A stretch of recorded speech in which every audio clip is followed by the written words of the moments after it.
Hey everybody, welcome to the Knockout Life with Phoenix Carnevale. Listen, it's not just a podcast, it's a lifestyle. And we're talking fitness, we're talking MMA, we're talking entertainment, pop culture, everything in between. The main idea is for you to live that knockout life. And I got a full disclosure, okay? Every episode, my producers and I want to come up with a theme, just something for you to take home and take away. So we knew that we were going to have MMA pioneer, one of the greatest female athletes that has ever touched that sport, a real, like an icon of mine, Miesha Tate, on the show. So we said, all right, what about resilience? And I thought, all right, pro athlete, former champion, wins, losses, retirement, comebacks. That makes sense. But it like didn't 100% sit right with me. And I wondered why. I felt like saying Miesha was resilient did her a disservice. But then I'm like, all right, I want to define what resilience is. I don't think it's just wins and losses. I think it means emotional intelligence, awareness, accountability, right? Like not just toughness, but introspection, vulnerability. And if we say that's resilient, then I'm comfortable calling Miesha resilient because she openly talks about anxiety, performance, hope, competition, hormonal issues, spiritual growth, autoimmune stuff. I mean, training to be your best self, parenthood. She openly talks about these things.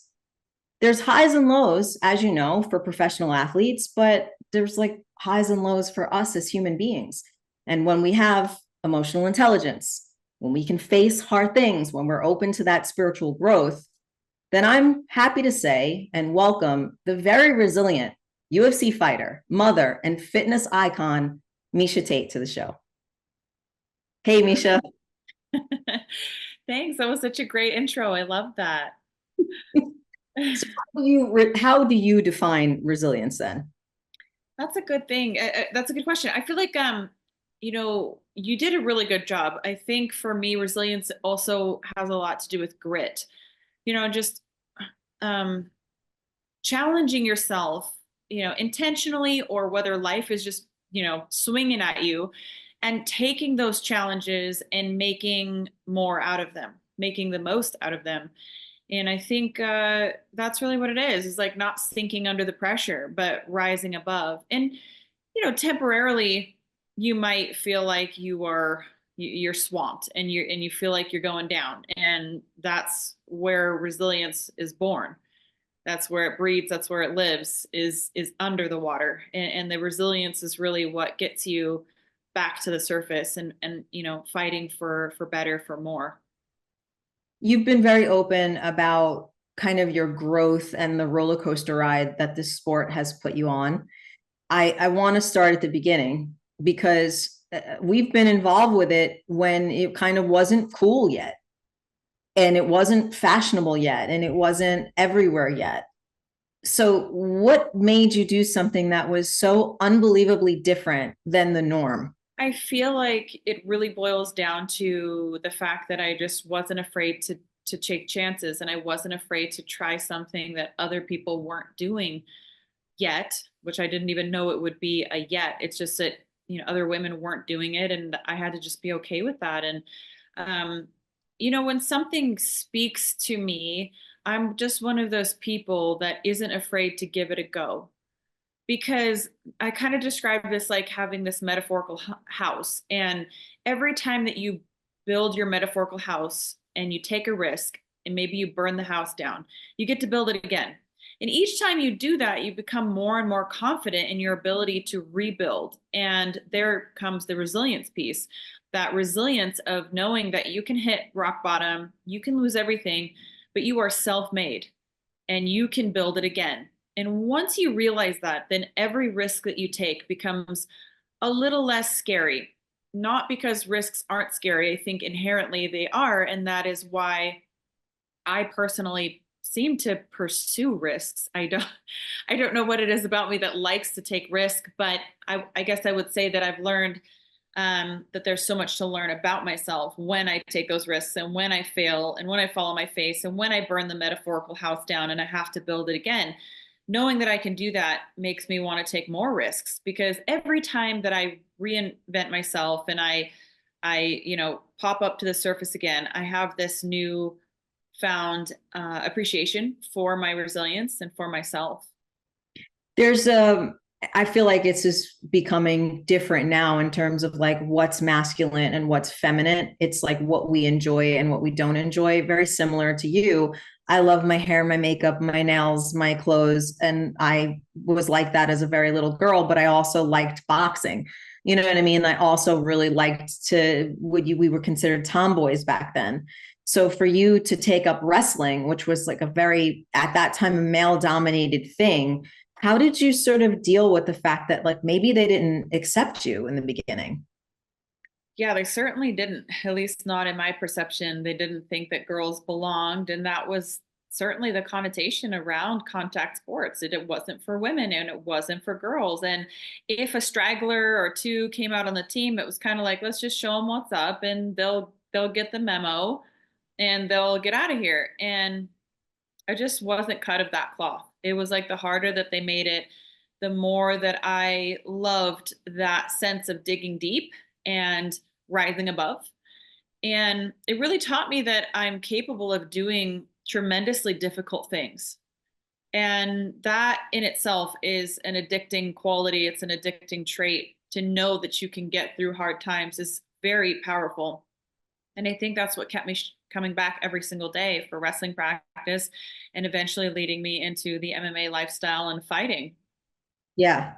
And then, I mean, what I loved really, like, I actually get a little choked up when I think about this now. I started, I trained in martial arts and then I started doing like the MMA commentary and interviews and stuff. And when I started, we were like a freak show and like guys would just talk about how hot the fighters were or whatever. And then a couple years into it, that conversation kind of like slowly went away and people just were looking forward to good fights and good competition. And like the male fans just loved someone for their skills. And I literally watched that transform. Can you talk about moments in your life where you kind of just won men over and it stopped becoming about just us being like that freak show? Oh yeah, there's so many conversations that I've had, with men who, and initially it was difficult for them to watch women fight, and I have no problem with that. I totally can empathize and understand that it might be challenging for men who are, born to be masculine, born to be protectors, raised with this, chivalry kind of mindset where it's like, look, we are protectors innately. If you see a woman getting beat up on the street, step in, help her out, like make sure she's good. Like let's protect her, help her, help the old lady carry her groceries, like, be good men. And so I could understand seeing two women go out there and fight makes them, engage a part of their primal protective instinct.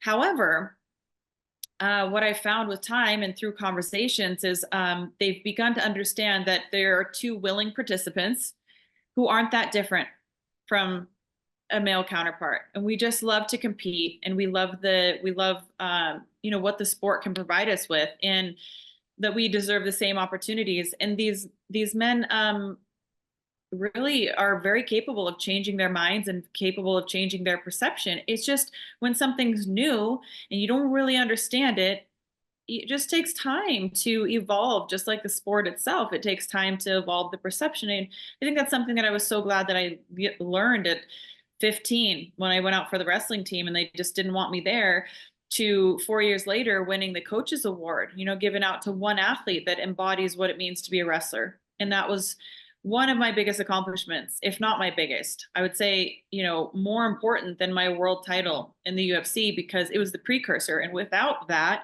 I don't think that I ever would have become a world champion. But knowing that I could change the minds and hearts of men and women by just authentically pursuing my passion and being myself was a really valuable lesson. Yeah, no arguments, no negativity, no vitriol, no getting into fights. I felt the same way as a female reporter. There were so many times where I walked in and they were just so used to not seeing women in production that they would be like, yeah, the ring girls go over there. And I'd be like, well, I'm flattered you think you're a ring girl. But no, I'm this, I'm that. And I didn't get mad and I didn't come at them with that. I was like, no, I have to change their perception. So I'd be like, no, I'm actually this. And then I was meeting more friends than enemies because they'd be like, oh, that's super cool. I didn't even know girls, whatever.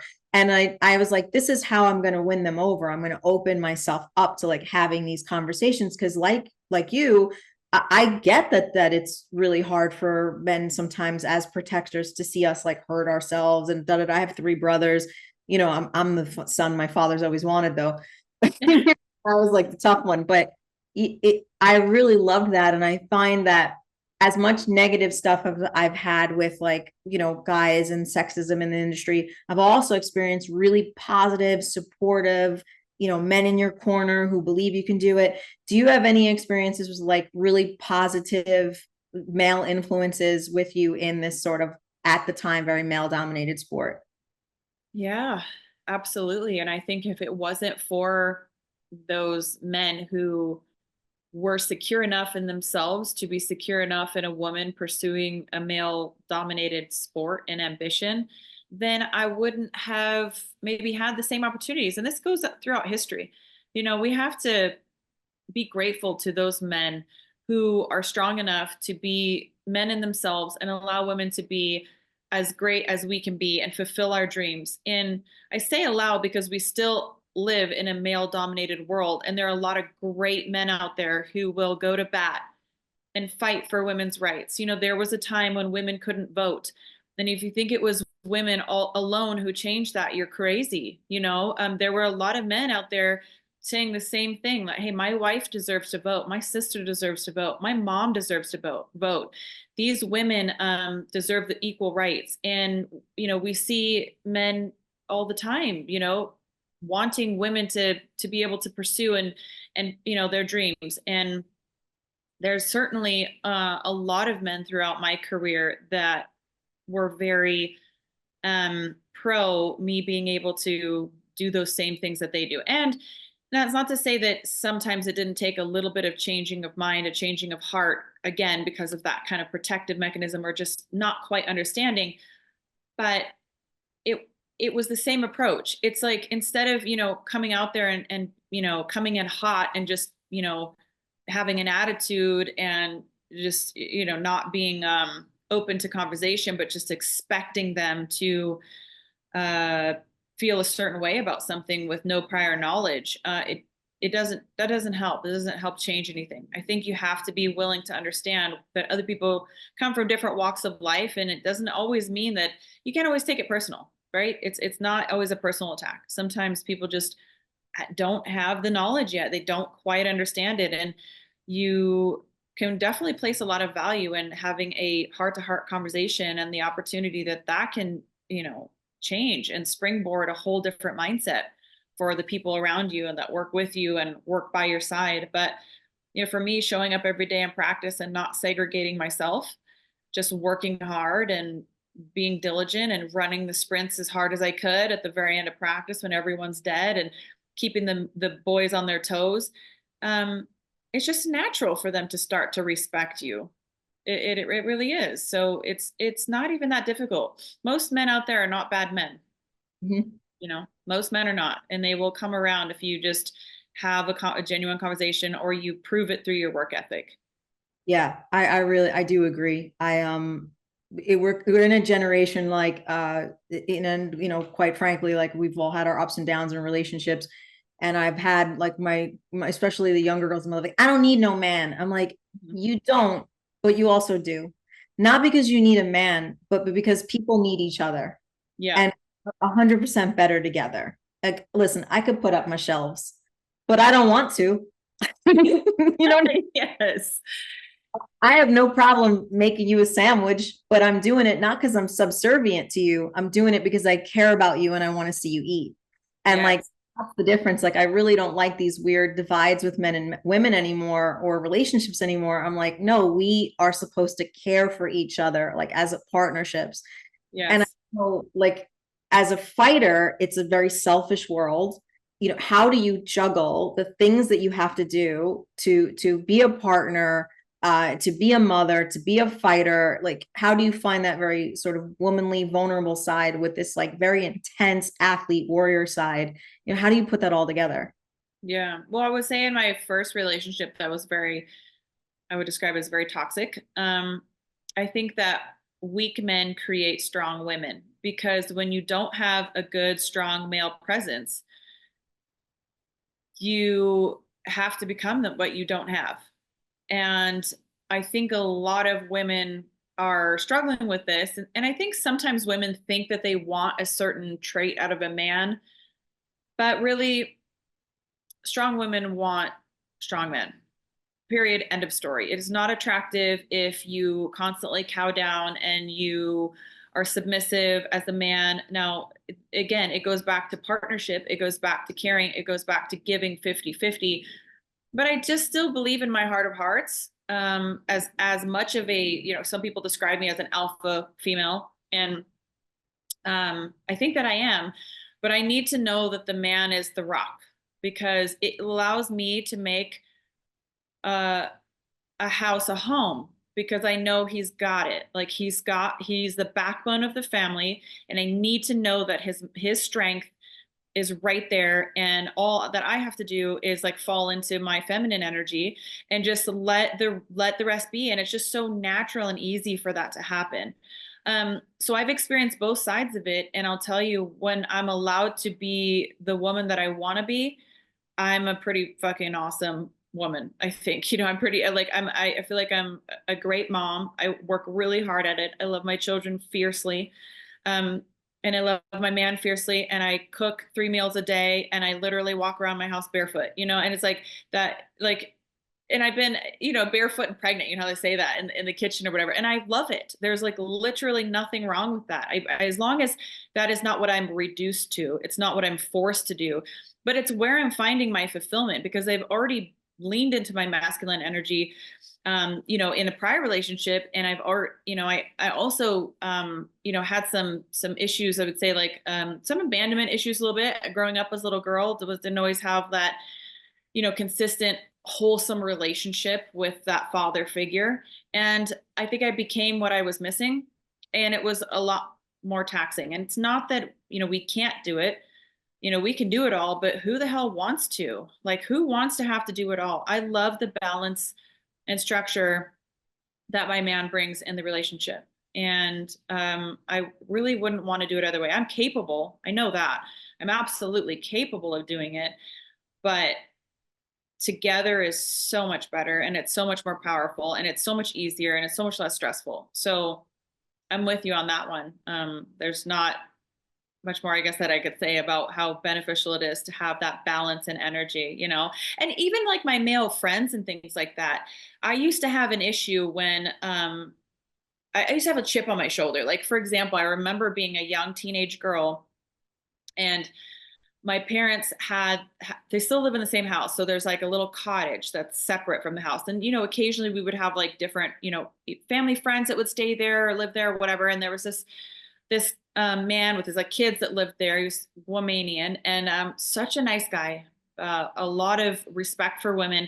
And I remember I was like, my arms were loaded and I was like carrying the milk inside the house and it was like glass milk. And he was like, oh, let me help you. Let me help you. And I was like, I don't need help. It was like, basically like, I got this. Like, what are you going to do that I can't do? And it was just this chip on my shoulder because I'm like, no, I haven't had this help from a man and I got this. I don't need you. And now it's like, I'll give you another example. We just went camping not long ago. And, my friend Rocky and I, a man, we rode these scooters to go get groceries, so little electric scooters. And we get to this part, we have to cross a stream with electric scooters. And on the way there, I do carry the electric bike across. Like, I'm like, okay, I've got this. But like, it was a little hairy. And I was like, I might definitely fall in the stream if I do this on the way back. Like, and I didn't want to get all my shoes wet, whatever. So I'm like, okay, you're carrying both bikes across next time. It's like, because you're big and you're a man and you're strong. And also, if you fall in the stream, I won't feel as bad for you. Yeah. But I mean, it was like that leaning on the part, that balance of just like even the friendship of having a man there to help. That's like what God literally designed them to do. They have more muscle than us. Great. Carry both the bikes across. I'll see you on the other side. I have no pride in this anymore. Like I know I can. I don't want to risk falling in the water. I mean, speaking of pride, right? I mean, we do change from our 20s to our 30s. Like we deal with our emotions and our hangups and our issues a little bit, so that introspection starts to come. And like Right. about resilience. So I would say now that you've been in the game for so long, and you recognize like the difference between your 20-year-old self and now your 30-year-old self, and like all of these things that you've come to learn about your own growth, what would you say was like the biggest takeaway that you're like, man, I caused so much of my own suffering when I did X, Y, or Z? I think it's important as women to know that just because you can endure doesn't mean you should have to. Just because you're capable of dealing with the bullshit doesn't mean that you should. And it took me a really long time to realize that. And then it took me even longer to implement it. And I remember having this conversation with my great uncle Ed. He's in his 80s now. And I had been wanting to exit the relationship for quite a long time, probably a good 4 or 5 years before I actually did. So we were together for a total of 9 years, and I knew that it wasn't right, but I didn't have the strength to hurt him. So I hurt myself instead. And that is literally word for word what my uncle pointed out to me. He's like, Miesha, you are choosing to hurt yourself instead of hurt him. And I said, I had to take that for a minute and, really digest what that meant. I was like, he's absolutely right. I am literally living this life with this kind of death by 1,000 cuts kind of mentality. And it's because I'm strong and because I can endure.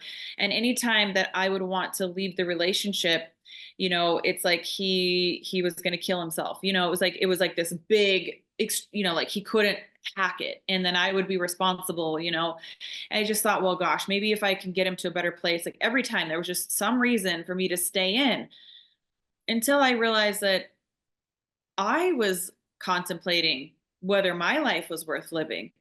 And then I was like, we're both in the same place right now. And you've brought me here. And now I have to let go. Like I can't keep you from drowning anymore because I'm drowning too. Yeah. And I have to change this because I don't, the truth was that not that I wanted to die. It was I didn't want to live like this anymore. And that's when I made the choice. But it was very scary because I didn't want anything to happen to him. I didn't want, I didn't wish him any ill will. I just couldn't do it anymore. I couldn't endure it anymore. I had completely numbed myself. I compartmentalized as much as I could. And, it worked until it didn't work. And I disassociated and I had, there's another word, like when you're kind of like absent all the time, Yeah. just like a lack of being present. And I just, I had to get out of there. I had to be willing to, um, hurt him as much as I didn't want to hurt him. I had to be willing to save myself. And the byproduct of that was hurting someone else. But that, there didn't really seem to be a care the other way around until, it affected him negatively. So that's what I would say is like, just because you can doesn't mean you should. That's so interesting, especially since you've had like the pinnacle of success really for a fighter is to have that belt around your waist. That's like the pinnacle of success. So when we think about whatever someone's personal life is or whatever their story is or emotional stuff is, the glamour of fighting or combat sports or any sport is that championship, that belt. Hmm. Going through all of this personal stuff as you are also succeeding professionally. Yeah. Wow. Yeah. Yeah, I was going through the thick of it. I would say some of the worst times were right around my title fight and winning the title fight. And I truly already believe I was on my downhill. Like I was already on my way down. I was on my way down to hitting rock bottom. And I had just been trudging up this mountain, with so much weight on my back and my shoulders.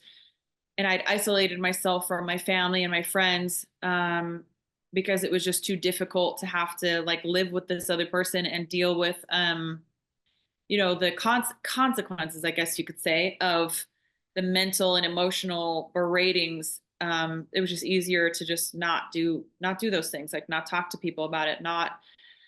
And again, it draws me back to, the double-edged sword of knowing that you can do hard things. Um, and that's why I think it's just so important to understand that it's really valuable to know that you can do hard things, but it's also really valuable to know your worth and to know when you should do something hard and when you shouldn't have to. That's really insightful. I remember, like, I think either before you won the championship, when I had actually met you, we didn't get to do an interview because there were so many people in front of me, and I've never been that pushy reporter, which probably has hurt me professionally. But I'm standing there and I'm watching these people interview you, and I was getting like angry because all they kept bringing up was Ronda Rousey. And I was like, damn, yeah, as someone who loves sports, like I love rivalries, the big ones, the good ones. They just live in the history of the sport forever and forever. But I'm like, man, they're not seeing like Miesha for Miesha, right? And then the body issue came out, and I was super happy about that because it was like, oh, look at what a kick-ass athlete she is. The rivalry was such a big part of your timeline as an athlete, but did you ever feel like it took away a little bit of your own like shine? Oh yeah, absolutely. Rhonda and I will always be tied together, but people still um, attach my name to hers, and I'm never going to be Ronda Rousey.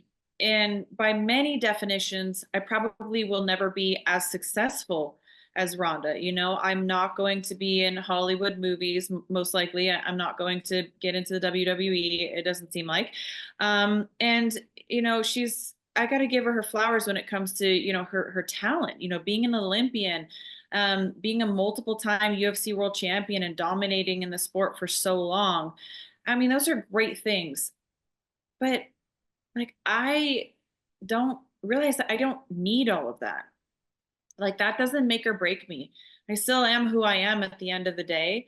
And we walked very different paths. I didn't grow up with a mom who woke me up in an arm bar and like, like like I didn't grow up with that kind of upbringing in the sport. Like I started much later, and it was just really all like fate and destiny, I think, that led me in the sport. And I think I did amazing things with the tools that I had and the adversities that I had. And I can be proud of myself, independent of comparing to anyone else's life or career or accomplishments. And I just think that rivalry, is just so important to so many people. But to be honest, I've really let go of that. I don't have those same feelings of animosity towards Rhonda that I had before, because now I realize that she was probably just as broken as me, and she was going through her own hard times. And, the way that I learned to deal with difficult, challenging times is different than the way that she learned how to deal with it.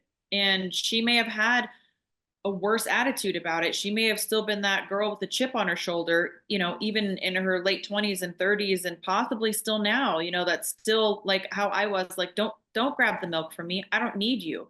Like I've, also had like experiences in that where it's just like, you're kind of like still a little bit angry at the world and you don't understand. And it takes a lot of perspective and like vulnerability and willing to grow and willing to see your faults and be introspective and and dissect the reasons why you are the way that you are. And I think when you do that, you start to unravel and you start to untie the knot.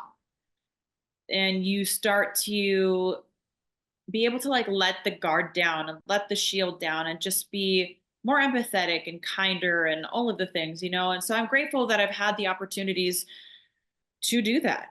And that's just, you know, we're just different. We could never compare our walks of life. And I could never tell you exactly why she is the way that she is or, you know, why we're different. I just know that I'm really happy with, you know, not only my accomplishments, but my getting through my darkest moments, having that resilience and having that grit and, you know, being the mom that I am today and everything. All my lessons have really had a great value to me. I have two more for you because I know you're short on time, and then I want to do like this little fun like speed round. One is you just mentioned unraveling, which made me think of like my own personal experience. Like I just recently had hip surgery, labral tear from jujitsu and whatever, and at the same time I had the surgery and I knew I'd be like laid up in the house as a very physical person now having to be very still. I was like, I'm going to go to physical therapy and I'm going to go to therapy. You know, like I'm going to attack like what's going on with my hip and also what's going on with my head and my heart. So Yeah. that you've had some stuff when it comes to like maybe autoimmune or like somatic therapies. Can you talk a little bit about healing your body and also like maybe what's going on with you emotionally as well? Yeah. I think it's all tied into each other. And I think a lot of people fail to connect the dot on this one, but our body has many ways of communicating externally because, you know, other than our cognitive ability to speak, the body doesn't have a better way to communicate with ourselves that something isn't right other than symptoms, right? When shit's breaking on the inside, it's going to try to express it somehow that you see in a feeling or, you know, like I used to have eczema. I used to get it like on the insides of my wrist here and on the top of my right hand. And I have not had eczema since I left the toxic relationship. I don't take medication for it. And that's just wild to me. But that is just one example of how, when you alleviate stress in the body and the way that it can manifest and literally make you sick, Yeah. it's powerful. But I mean, we basically, our bodies, you know, are just coursing hormones, and when you have elevated hormones out of place, you know, cortisol constantly up, it does take a toll on the body. And whatever, however that manifests for you, it could be entirely different for everybody because we are genetically predispositioned all uniquely to show these kinds of signs. But it is important, I think, that we pay attention. And this is why I'm not a big fan. Actually, I'm really not a fan at all of antidepressants. And the, you know, I might get heat for this because I know there are some people who are going to argue that they either need them, have needed them, or that there are people that do need them. But I'll tell you what, if you put something in your body that stops you from feeling the lowest, deepest, darkest pain, then maybe you rob yourself of the opportunity to create that resilient moment. Like, I think about that. Maybe if I had taken antidepressants when I was in that relationship, that I would have been complacent enough to stay in it, right? Like, maybe I never would have felt so down that I was like, I have to change something. I have no other choice. Um, and I, you know, I know like the way that antidepressants work is on a credit card system anyway. So it's like you're borrowing, but you're slowly going in debt with your own, um, like your own system of happiness. Yeah. So maybe there's a time when in a small dose it could potentially try to get you out, but I am not a fan of you know, looking at this as a long-term goal. Like we're just going to put you on this and this is going to fix it all, because eventually they don't tell you is that you're going to use up all of your dopamine and serotonin and everything, and then you're really going to be hurting. So they only work in the short and then they leave you high and dry. But I guess the whole point is for me was like hitting those really rock bottoms and then demanding change from myself and from everything around me, and really having to dig deep because I felt it all. It fucking sucked and it was terrible.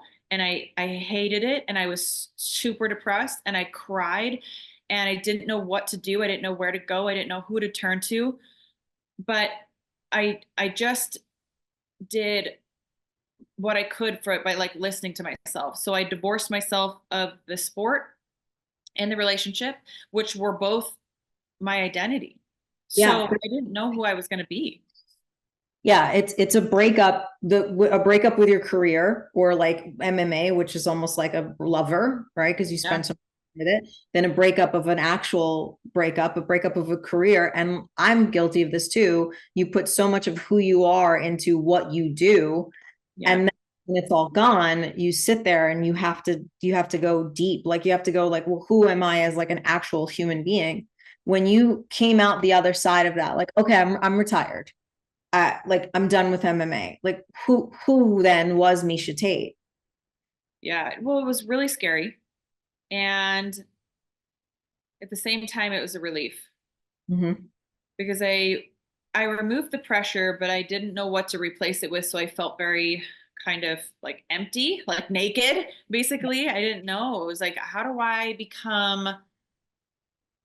find myself? And it was like I prayed and I tried to rekindle relationships, with family, friends. And I went soul searching, and I hiked, and I camped, and I drove, and I just tried to find the things that spoke to me, because I felt like that was going to lead me into who I am. And although I didn't have a lot of answers, I may not have even had a lot of questions because I didn't even know what to ask. Like that's how lost I was.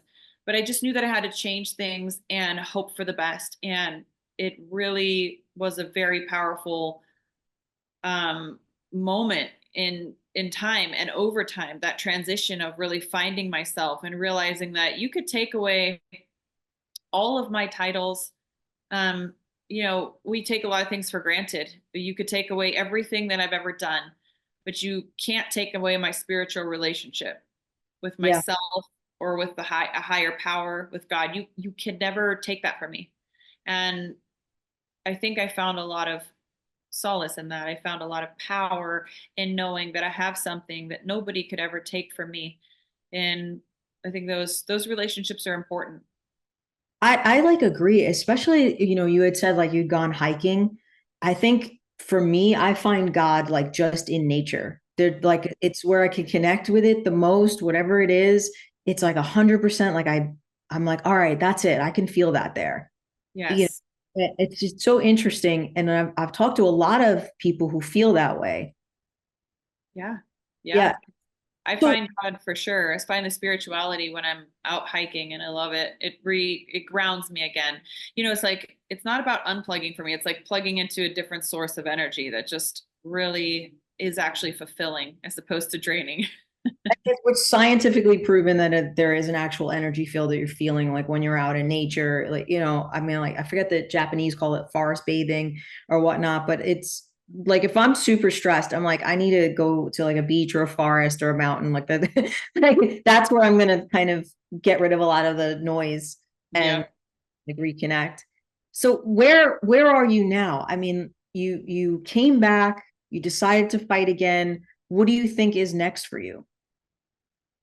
Well, I think the continued growth in self work. Right now I'm really dedicated to my podcast, Built for Growth, and it's just all about that. It is about being built for the adversity and coming out on the other side. And how do we do that? And how do other people in our network? I mean, this is the beauty of social media. There's a lot of ugly, but there's also some really powerful things that we have to gain, like having conversations with people on the other side of the world who can teach us and help us and become part of our community, regardless of distance.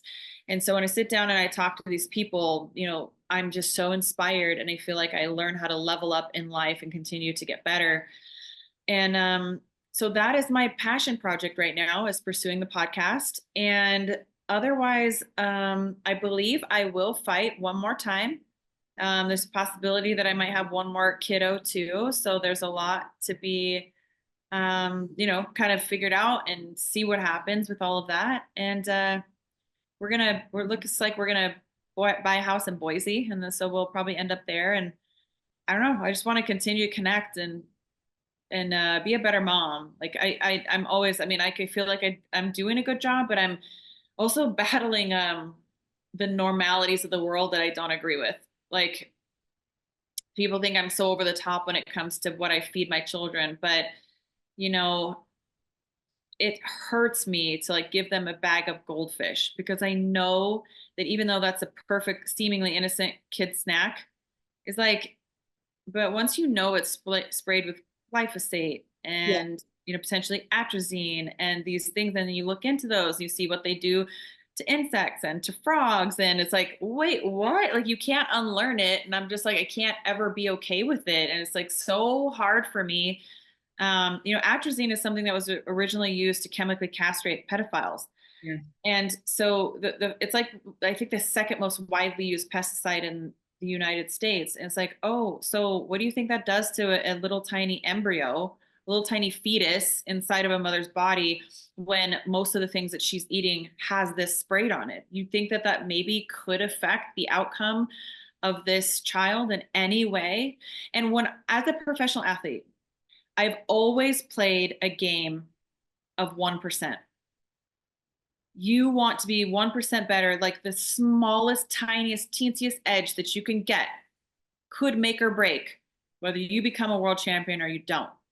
And I want my children to be metaphorical world champions in life. I don't want them to have fertility issues. I don't want them to have cancer. I don't want them to be stunted in any way, shape, or form. I don't want them to have autism. I don't want them to have, if I can do something about it. And I liken like this. If you knew that there was a drop of antifreeze in a gallon of milk, like could No. you pour a glass and give it to your child or to any child for that matter? But it's like, but you could make the argument, well, it's one drop. You won't even notice, not even probably one thing happened to that child, nothing different. You won't notice it. It's less than 1%. Right. Like one drop every day. What is that at the end of the week? Like, what is that at There the we go. And this is where the food? You see, you and I will vibe on this because I don't understand Americans and the way we eat and how like stuff's legal here and not legal over there, and and how much cancer there is, and how do we not attribute that to our environments and stuff and like the that. fertility issues. Yeah. We go in forever about this, and like it's so cruel, and the stuff that we whatever. That could be like a whole nother conversation. So I'm with you on that. Plus, like, don't you feel better when you eat more natural food? I mean, I notice almost instantly how I feel when I've had like some crappy stuff. And listen, I love Oh, all that, but absolutely. No, absolutely. And it's like this spiral. Like the more that I eat it, the more that I want to eat it. And that's just normal for your body to respond in that way because it's hyper palatable. It is, a dopamine stimulant, and it's just not good for you. And I noticed that I sleep way more when I'm eating crappy. Like my body is exhausted. I need more rest, and I also don't feel as rested. And it's just wild to me. Like when I go into my training camps and I'm very diligent and very clean, it's a huge difference. Like my body is just responding, and it's amazing. And I just want better for my children. And I'm not okay with most of the things that people want to feed our kids. And I feel like I'm like a crazy person because I'm constantly having to be that odd one out. And I'm still struggling with how to balance that because, obviously I need to be able to give some ground, going to birthday parties or these things. Like I have to be able to give some ground because I don't want my children to hate me or like grow up and like go off the deep end when they're like 18 years old and be like, oh, now I can eat all the things mom never let me have, It's like, but that'll I'm happen. trying to figure out how to navigate it better. And so I think I'm just going to continue trying to self-educate and seek and figure out what works best. But the place in Boise for us is a big step because you said, what's next? It's like growing my own food, raising my own food. Like that's great. I live in Vegas and I have chickens right now. So we do have fresh eggs and we do, like I ferment our foods. I try to get good, probiotics in my children's body. We don't drink soda, we drink ferments and these kinds of things. I try to get raw milk. So I'm trying to go more that direction. And I also want to support the farmers and ranchers who are doing the right thing because I know they're having a really hard time right now. So I vote with my money to support them for sure. I love that. Vote with your money. I mean, like, I'm just listen, I feed bees. I have dandelions outside, so the bees are happy. I I'm love it. with you on that. I went to Costa Rica in January and I had a mango. And I was like, it was like orgasmic because I live in Jersey and I get mangoes here and they taste like cardboard. They don't have the juiciness, the succulence, the Yeah. natural sweetness. You're like, this isn't a mango. I had a mango in Costa Rica, like a natural from the earth. It's incredible to me the difference when something like literally, and the earth is magic. You put a little tiny thing and then it grows food. Like it's like magic, you know? So yeah, I'm 100% with you I on. I just sprouted my own date seeds. I had like bought these organic dates, and I what do you call it? Germination. Yeah. Germination. Yeah. Yeah. I don't know how you translate that into the past tense. But anyways, I did the germination process with the seeds, and I have like 3 or 4 of them that are like have good leaves on now. It's just like, and it's so fun. Like we really can grow our own food and do our own thing. And so I'm with you on that. And so that's going to be a big step in the right direction for me. And then hopefully I'll be able to have like retreats there and really, remind people what it looks like where our food comes from, where it should come from. Well, I mean, I don't know if this will make you feel better or worse, but that is actually a part of martial arts that people don't discuss. Because in like true, Japanese tradition or like the Shinto religion is basically to worship and explore the earth. So making your own food, growing your own food, cultivating things, watching growth, like even spiritually, right? Like we're talking about resilience. There's nothing more resilient than a seed. You put it in the dirt and it Yeah, starts push through even shit fertilizer. It pushes through yep, the shit to get to the light. it You know? does. So like that's a big part of us being resilient is pushing through the shit to get to the light to like continuously grow. And that's a very big part of martial arts or competition or fighting. It's like that push for growth. Um, Yes. Amazing analogy. So I feel like that's kind of maybe where you are spiritually is like you're the seed, like just constantly pushing and searching, coming towards that light. Yes. I think that's very well said. That's exactly how I feel. Yeah. Well, I of course always love to see you in the octagon, but everything that you do, I mean, the ESPN body issue was a big deal for women like me that have muscle and you could still be sexy and like this true athlete. That it's one of my favorite photos of the jumping, like the knee when you're covering yourself. I highly recommend if anyone hasn't seen that. It was just like such a great issue. It meant a lot to us as female athletes to see an MMA fighter in the issue. I hope that's like on your list of super great accomplishments too. Yeah, yeah, certainly, to be featured for the physicality and the beauty together because I think especially as women, that's really I think what we embody is like that beautiful feminine energy in such a powerful way. And I Mhm. think that was a really fun shoot for me and it was something, I look back and say like I'm really glad that I did that. Yes, likewise. So I hope to see you back in the octagon. And if when do you think if that would happen? When do you think that would happen? Maybe in November. Okay. November, yeah, November-ish, November, December.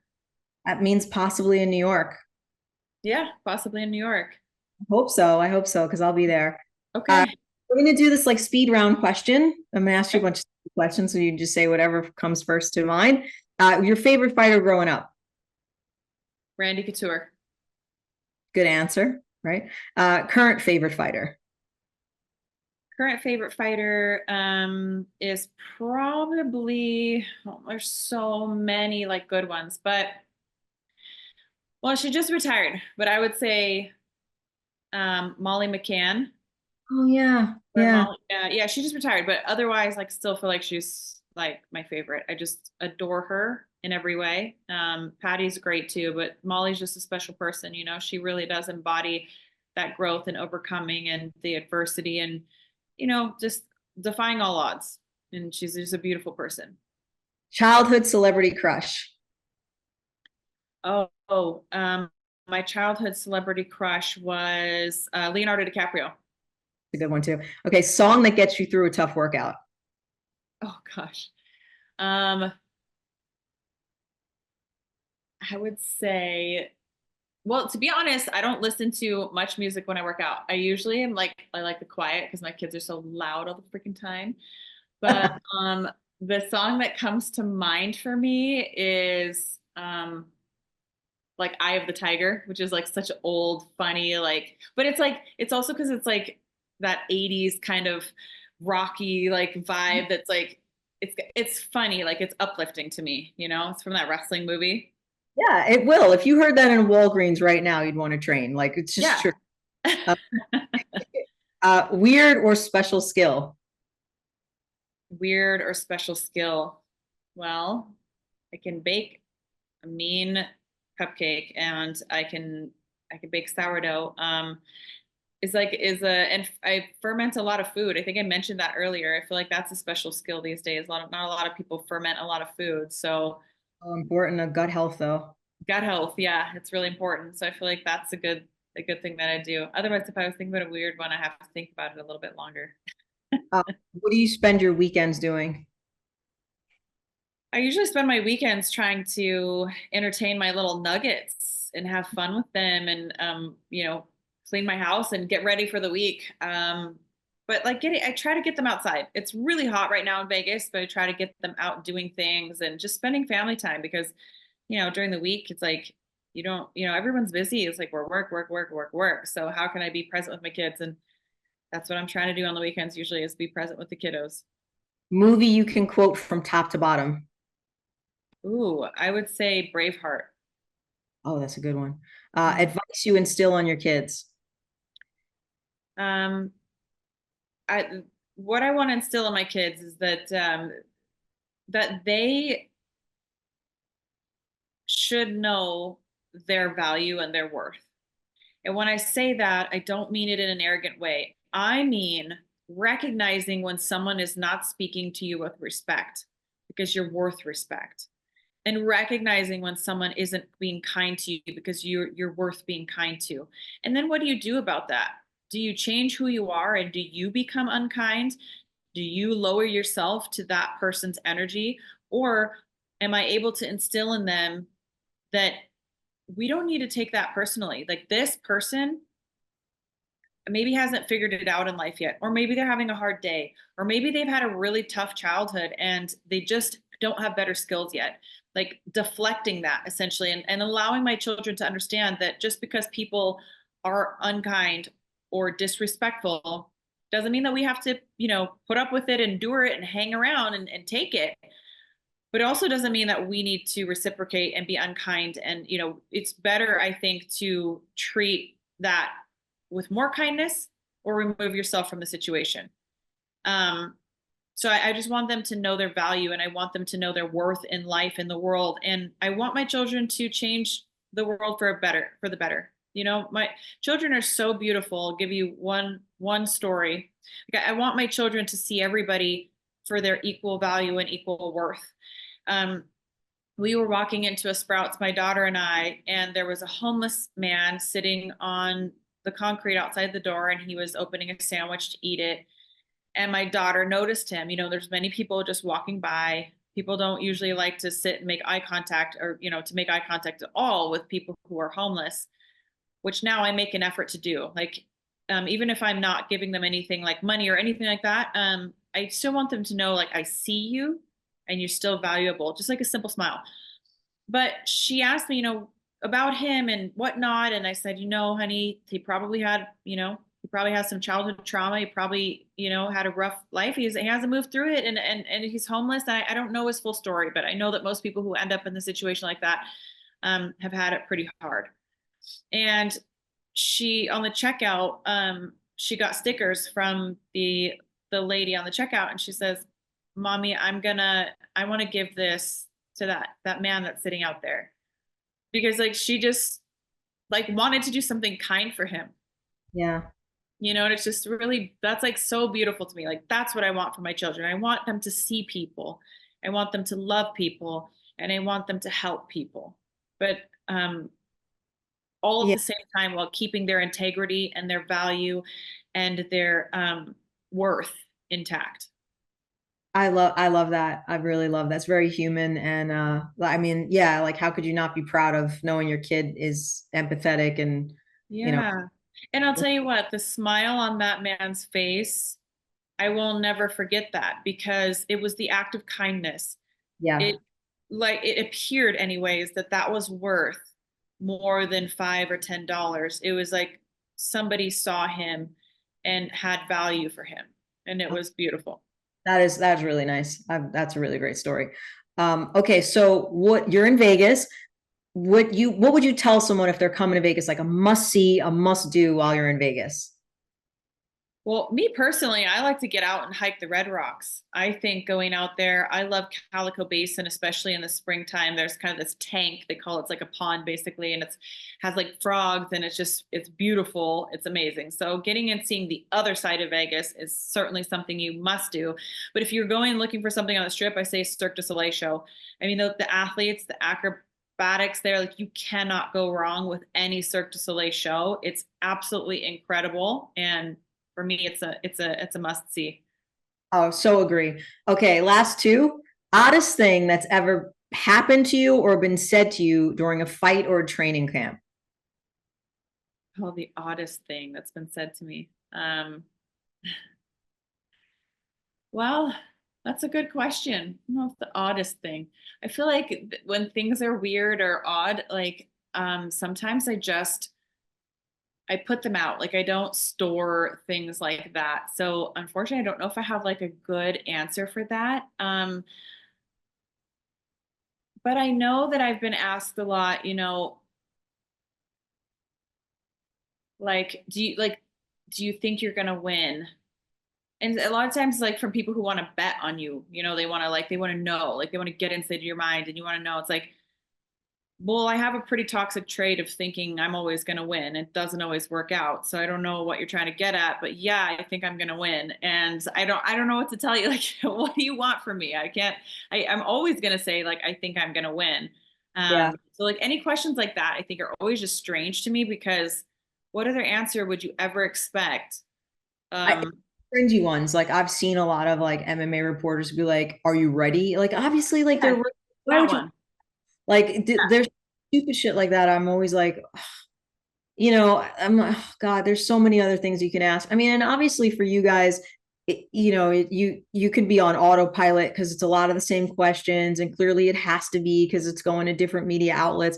But sometimes I'm like, are you ready? Really? Like that's a bad one. Yeah. It's like, well, I'm here, aren't I? So, I mean, yeah, that basically that. Are you ready? It's like the cliche thing sometimes with people like ask you, and it's like, to me, that's always weird. It's always a weird question. Yeah, I think it's another way to say like how was camp, or Yeah. I find which I have only fought a handful of times and I fought in Muay Thai. I didn't even get to fight in MMA. But I found that every training camp I would learn like a new bag of tricks. There'd be Yep. a couple things that my coach, I worked with Phil Nurse for a really long time. There'd be a couple things that he gave me each camp that I'd be like hungry to pull off. Like, so if someone asks, like, hey, what's your new bag of tricks? I might not reveal it, but I would still be like, I've got stuff that I've been working on. You get like excited with those type of questions. But like, are you ready? I used to just cry. I used to like, oh God, when I would hear those Mhm. in the background. Yes. Yeah. And I know like when you worked for one, you asked questions, you interviewed fighters. Did you think you had like a one up with the interviews because you knew not to say certain stupid things that were like said to you? Yes, for sure. But sometimes when you work for an organization, there are certain things that they want, and so there's only so much like an independence that you get sometimes when you're employed by someone else. And that was the difference. It's like not being my own independent reporter, researcher, interviewer, like working under the umbrella of the company also means that there are certain things that they just want you to ask. And so now Yeah. that's what I love about having my own podcast. Is not that I'm interviewing people about fights, but it's like I get to just genuinely have my own conversation and open up myself and experience other people's stories and aspirations and inspirations as well. So this is the last one, and I'll ask, like, what do you want to leave people who are listening to this interview with? I want you to know that you're stronger than you may know. I think I want people to realize that there is a strength, and sometimes it's hard to find it, but it's there, and don't be afraid to lean on it, and don't be afraid to listen to yourself. That's just, one more thing is that I now have more internal dialogue and understanding of where I am and how to move through those emotions, because as I mentioned, I used to compartmentalize and I'd tuck it down deep and I'd put it away. And now when I feel like I need to cry, it's like I cry as hard as I can. Like I'll try to cry. I don't try to not cry anymore, because I used to think like crying was weak and bad. And now it's like, oh, I'm gonna cry. Okay, well, we're gonna really cry then. We're gonna move through it. Because the reason is, you should never live in any emotion. Like emotions are meant to like flow through, and it's a flow state as you move through life. Being sad or mad or angry are not bad emotions, and being happy and glad and grateful are not good emotions. It's all just human. It's human experience. And I think that we need to never live in any one emotion. So let it move through you, and then move the fuck on. Honestly. Yeah. Like, don't sulk in it. I don't know if you've ever read a book called Bad Therapy, but it talks about, the newer generations, how, children and young adults are being taught to pay more and more attention to their feelings. And there's an upside so long as you know how to like let go of it. Like, don't live in the victim mindset. That is Yeah. just debilitating to you and everything that you do. And it will never serve you. You will never find the resilience if you choose to live in that victim mindset. You have to know how to recognize your feelings, let them move through you, and move the fuck on. My God, that's so true. They're not called stuck. They're called emotion. Like they're Yeah. supposed to move through you. Like it's such a true thing. Avoidance or over sort of analyzing it. Like those Yes. two very big ends of the spectrum aren't the answer. Because I know, like, again, this younger generation, they're easily able to categorize themselves. Well, I have this and I have that. Great. What the fuck are you doing about it, though? Yeah, Like, when you think about it, exactly. are you just like going to sit here with like labels all over your chest? Yeah. You And know? those labels start to become their identity. And, we didn't used to label things all the time, like we didn't label ADD and ADHD and these different things. It's just like, okay, well, you deal with something differently than someone else, but like that can also be your superpower. It Yeah. doesn't mean it's like I don't think ADD or ADHD is a bad thing, so long as the environment doesn't handicap you from using that in the way that we would have probably used it in the wild. Like, you were meant to focus on multiple things probably at a time, or take breaks, or if you were a hunter gatherer, that would have been great. Like, being ADD or ADHD probably would have been fucking awesome if you were out in the woods and you were like needed to make sure that you weren't hearing a tiger over here that was going to kill you while you're trying to hunt this, while you're trying to do that, while you're trying to make sure you stay hydrated while you're running, while you do. Okay, so it probably would have been a great thing. But you Yeah. stick a child in a classroom for 6 or 8 hours a day and make them sit at a desk with fake lights and no movement and stuff them full of sugar and artificial food. And then you say that it's the child's problem and they need medication. So I just don't abide by that. I think that we don't need to live with labels. It doesn't mean that's who we are, or, whatever. We just need to learn how to move through shit, and that's it. Yeah, I so agree. Miesha, like I can't thank you enough. I don't think you realize this, but I've always been a very, very big fan. So it's an absolute honor and a pleasure for me to talk to you. I hope we stay in touch and talk again, or our paths cross, because whether you realize this or not, there's a lot of things that you said that like kind of spoke to me directly. And so I completely get it. But not only are you resilient, but you are badass and like just an awesome person. And I can't wait to see what you do next. Well, we'll definitely stay in contact. It was a great conversation. Thank you so much for having me today. And it's always mood lifting. And sometimes I say things that, it brings it back to my conscious mind too. So it's always mutually beneficial, to have these conversations. So it's a blessing in both ways. And thank you for having me. Yeah. Oh, and plug your podcast and stuff again, just before I let you go. Yeah, so Built for Growth. We have that Built for Growth podcast on Instagram, and my newsletter. You could sign up for that at Miesha Tate or, MieshaTate.com. And I write those myself. I don't use AI, just so you know. I want to say that because I know a lot of people do lean on it, but I don't. Comes from the heart, and it's life lessons. And I would love to have you guys if anybody's there listening and they just want a little pick me up. I don't bombard your inbox. Usually it's like every other week, maybe once a week. And that's it. And then you guys can follow me also on social media. Just usually most things are at Miesha Tate. I think Facebook is at Miesha Tate fan page. It's simple. You guys can find me. Just know that if I DM you asking you for money, that is a fake account. Yeah. Okay. No worries. Thanks again, Miesha. Really appreciate it. Thank you. Bye. Bye. Doing this interview for me is almost full circle, because when I really got involved with MMA, it was at the start where The Ultimate Fighter, and then the whole big thing with Ronda Rousey and Miesha Tate and their rivalry and all of the stuff that led to women being in the sport, myself as an interviewer. And it does kind of feel full circle talking to her about all of this stuff, especially resilience, as I've had many up and downs myself within the sport and in my own career. So hearing it from Miesha is really very, very special. But when I think of that, we talked about the seed. And if you planted yourself right now in the darkness, what would make you reach towards the light? How would you build that resilience to become strong enough to reach towards the light? So that's my challenge for you. Our quote of the day is, difficulties strengthen the mind as labor strengthens the body. And we were talking about that sort of somatic mind-body connection. So think about what kind of seed you want to plant, and all of the dirt and the fertilizer or the shit that you're going to have to push through to get to that light. And what resilience actually means to you, not just being tough, but being tough and self-aware. So thank you so much again for joining us and for listening to the Knockout Life podcast with me, Phoenix Carnevale. And of course, subscribe, come back. You can find us at the Knockout Life podcast on YouTube and the Knockout Life on Instagram. And I will see you very soon with more great insights and more great guests.